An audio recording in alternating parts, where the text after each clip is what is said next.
All right, welcome to my trade recap today, which is July 12th.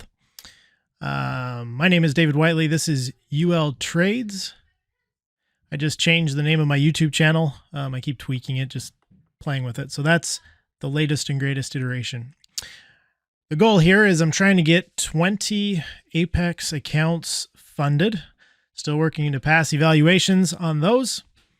And I want to give an update every day on my progress, mostly to keep myself accountable, to be, if I have to explain my entries to the world every day, then maybe it'll help me be more strict in following my rules. So here it is. I trade primarily CL, which I did trade. I did have one RTY trade today. I'll show that to you. So net, here was our results for the day. So these are all my all the accounts using my normal strategy, or the ones that you see in green. I did make one change today because I've had several days of pretty consistent, I guess, progress in terms of following my rules, having good entries. I did adjust the trade copier so that my $25,000 accounts are one contract, my $50,000 accounts are two contracts. So they got double the fun. The prices are kind of all over the place. Looks like some got better fills than others. It is what it is. This number 80 here, this is the one I'm using. I'm testing my Renko strategy with. So today I did have a losing day with that strategy, and I'll show those to you. There was one trade that I didn't take because I wasn't in front of my computer at the time that would have worked and made me back that money. So we'll go over that. So after commissions and fees and things, these are basically break even. Some are up or down, plus or minus like $3 or $6, depending on the account. So that's where we're at. So let's go over the details. Things have just been really choppy and slow and just nothing's really smooth and easy right now. Kind of this, I guess, the summertime rhythm. The other thing is in oil today. Today was oil inventory day. So that comes out at 10:30 Eastern. So sometimes, Wednesdays are not the best day for oil. So here's my trades. In the morning, we come in to the open, basically trading sideways. There was a nice reaction here pre-market. This was before I had my computer on. You can see we come back. So here's a cross of these EMAs, well, EMA and SMA. So this just for a reminder, this is a 1 minute, this is a 9 EMA based on the 1 minute chart, 9 EMA based on the 5 minute chart, 21 SMA based on the 5 minute chart. So we have the cross, the first touch happens here, and we have a nice reaction off of it. So if I had been here pre-market, I would have taken that. The only thing that's kind of sketchy there is often there's news that comes out at this time, which helps propel that. So as long as I guess it propels it in your favor, it's okay. So we come into the day just chopping around in between the moving averages, which I'm not going to touch. Finally, we pull away and we just keep going up and up and up and up and up. I'm looking for a reason to get in. In retrospect, I guess I was trying to rationalize away. And the problem is all of these, we never have a push above and a pull back. It's just kind of up, sideways, up, sideways. So any entry here would have been speculative. I was really tempted to get in something, but again, I have to explain myself following my rules or not, and I don't want to break my rules. So I just waited. Finally, price comes up here. We create a new high, and it comes down to the gold line, to this 5 minute 9 EMA. And I'm all excited because we finally pull down into it. I have my order set first, one tick above the break of this candle. And then when the next candle comes down, and again, this is because it's the first candle that breaks the EMA, the next candle comes down. So I move my entry order down to one tick above this candle. the next candle I get ticked in, and then it immediately, basically immediately turns around on me. I almost stopped out early. So there were actually two problems with this trade. One is I had the wrong ATM strategy selected, so it actually put my stop in the wrong place. You can see I got stopped out at 76 and in at 90, so that's not where I wanted it to be. So that was an error on my part, but that is what it is. So when I look back at this, what I realized, and I talked about this yesterday, let's see, where's my drawing things? Here we go. F2. That's right. I gotta remember F2. So we talk about breaking pivots. So basically price kind of, here's a high. It kind of comes down to a low, say here, right between here somewhere, pushes back to a high. And this is like a clear pullback and a push higher, as opposed to something like this where you pull down at the bottom of this candle and push up here. This is all kind of in the same channel, so I wouldn't look at that as a pivot. But this one is, it clearly comes down and pushes up and then comes down. And this low is lower than this low. And so this invalidated this trade. So this was a bad entry. So I was all ready to say, well, it doesn't work all the time. It doesn't work all the time. But in this case, I entered, I didn't look at all the information before I entered. So that is that. Okay. But the good news is we come back down, we come down to our 21 SMA, which normally is the line after, like 11 o'clock Eastern. This one holds more weight typically. But on choppier days, we'll use it. Clearly the 9 EMA isn't being, it wasn't being, we're not getting rejections off of it. It's hesitating there, but wasn't rejecting. It does come down here. I put my entry in one tick above, first of all, this candle, because it's the first one that crosses it. The next candle crosses it down here. And this one, actually not sure I put an order up here because this was still a long ways away, but this one made me feel good because, it's a nice small candle. We got in here, immediately it pushed up. And after this, I was pretty aggressive in moving my stop up. So I did move my stop up to 10 ticks, after it pushed up here, and then it came back and stopped me out for 10 ticks. It did, ironically enough, go for 20, which is what we're looking for. So 69 up to, so 20 would be 89, which is right here. Whoop, right here. So had I waited for that pullback, I would have got my 20, got my 10. So I made up, half of what most of what I lost out earlier. And then we got in this channel and it never stopped anywhere. It just kind of kept, blowing through.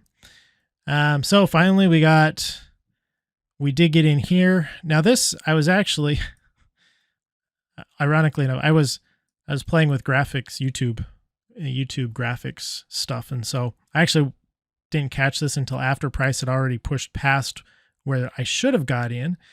And so I made the decision to go ahead and get in late. So I got in at 75.62. I should have been in at 65. Okay. So I lost 3 ticks late. I did have a tighter take profit on this one because we were coming back to the opening range. This blue line here is the top of the opening range. And we had already rejected off of that once. And so I was being pretty conservative. I moved it up to there. So that was 62 to 48. So what's that? 14 ticks. So another good trade. And then I should have stopped because I was actually up about $100 at that point. But I was up under $100 and I wanted to at least get to $100. So I tried this guy out and this guy was a failure. So it comes down, there's no real pivot broken. There's some other market structure things here that, in hindsight, you could say, okay, this was questionable, but it did follow the rules, got in, one tick above the candle that touched the EMA, and then it broke down on me. So lost 10 ticks on that. This one, and I should probably add this in maybe as part of the rules. It's just harder to quantify, is that when your EMAs are just going sideways and they're this tight, the probability of a nice rejection happening goes down. The nice rejections happen when there's space between the EMAs, when there's space between price going up and coming back. It just works a lot better. So anytime you're just flat like this, still channeling. I mean, if we tighten this up, I mean, look at this mess. I mean, we're just in this same area. So at no point do we really pull away and come back for a retest. So, you know, it is what it is, but I should probably add some kind of rule with regard to having flat EMAs or EMAs that are just really close to each other. That was basically it. I left to go bowling, and I just kind of chopped around. You know, there wasn't really much. I mean, I did miss this guy. So we do have space. This is in the afternoon. We come up, we test the red line. This 21 SMA, we pull down. This one would have been a 53 down to potential of 43. So only 10 ticks. So not big, but at 10 ticks, it would not have been a loss. It might have been break even. And then it just kind of, never really went anywhere.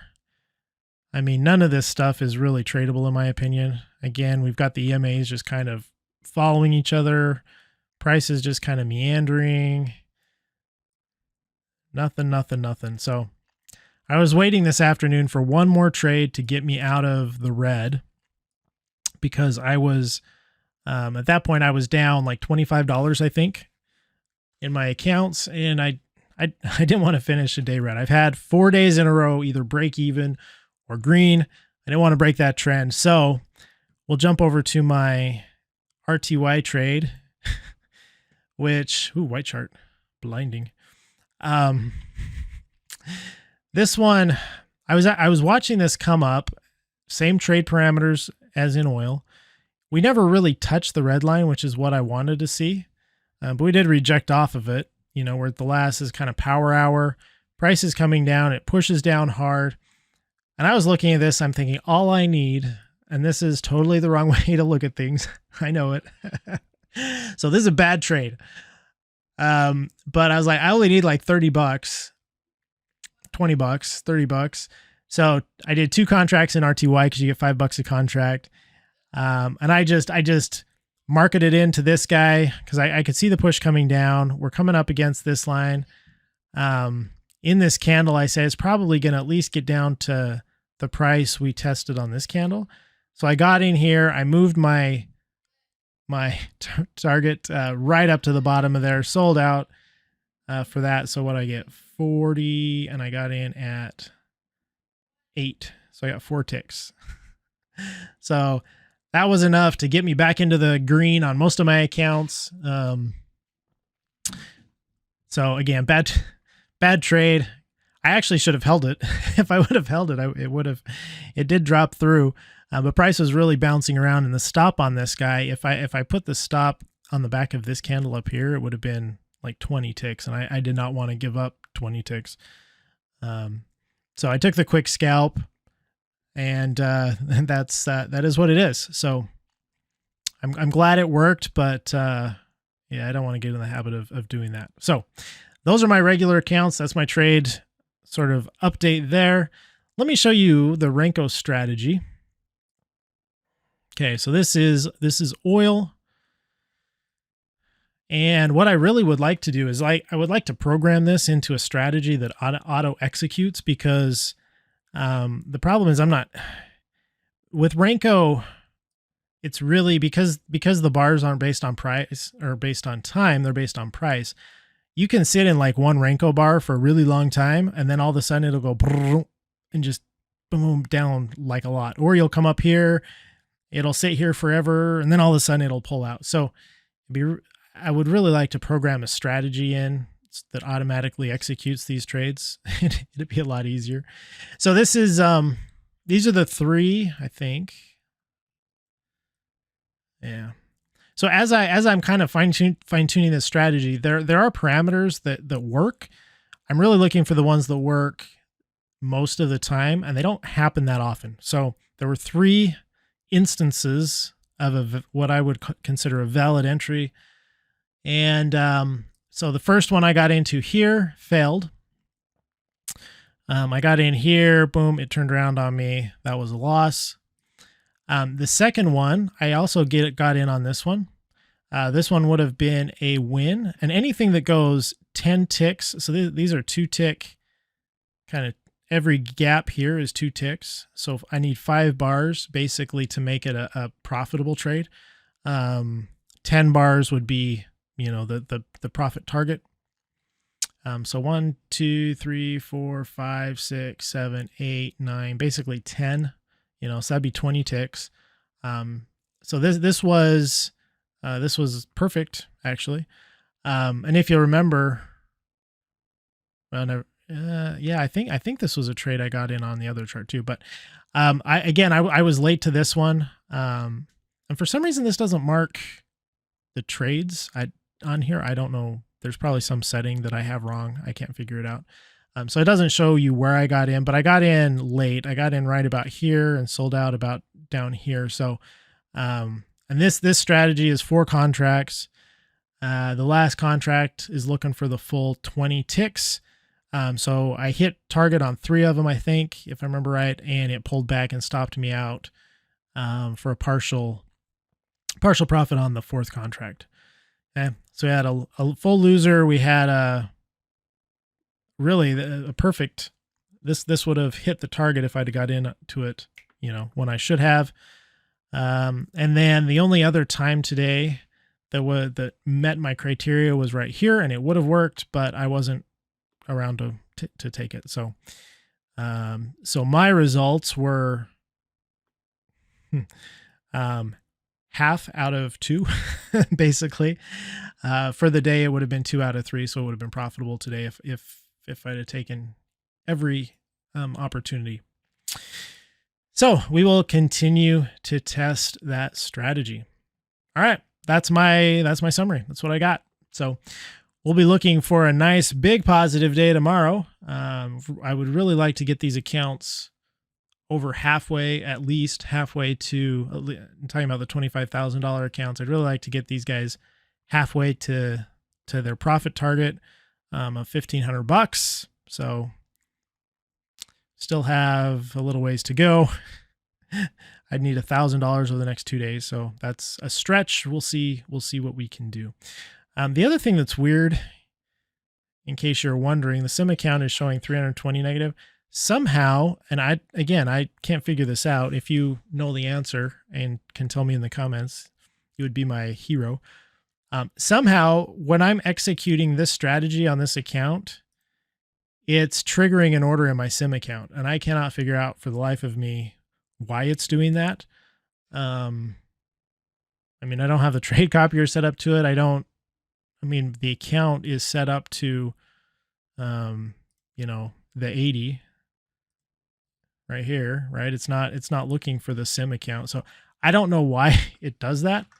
But it does. So it is kind of interesting because, this one's 370, this one's 320. So I must have manipulated an order and got out at a less favorable spot in real life than the sim account, which I didn't touch, so it just executed automatically.